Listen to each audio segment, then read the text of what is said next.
الباب الأول: الإسناد الخبري. الحكم بالسلب أو الإيجاب إسنادهم وقصد ذي الخطاب إفادة السامع نفس الحكم أو كون مخبر به ذا علم، فأول فائدة والثاني لازمها عند ذوي الأذهان، وربما أجري مجرى الجاهل مخاطب إن كان غير عامل، كقولنا لعالم ذي غفلة الذكر مفتاح لباب الحضرة،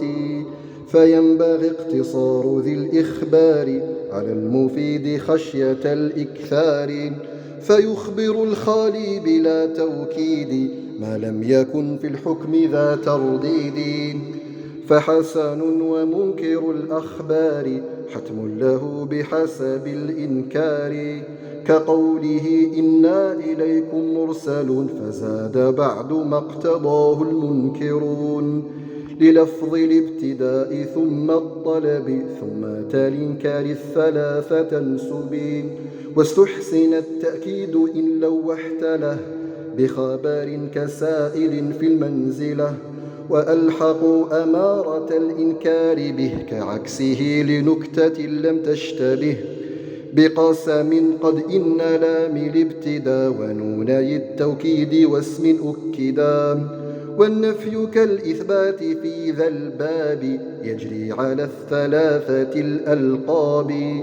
بإن وكان لام أو باء يمن كما جليس الفاسقين بالأمين. فصل في الإسناد العقلي. ولحقيقة مجاز ورد للعقل منسوبين أما المبتدا إسناد فعل أو مضاهيه إلى صاحبه كفاز من تبتلا، أقسامه من حيث الاعتقاد وواقع أربعة تفاد، والثاني أن يسند للملابس ليس له يبنى كثوب لابس،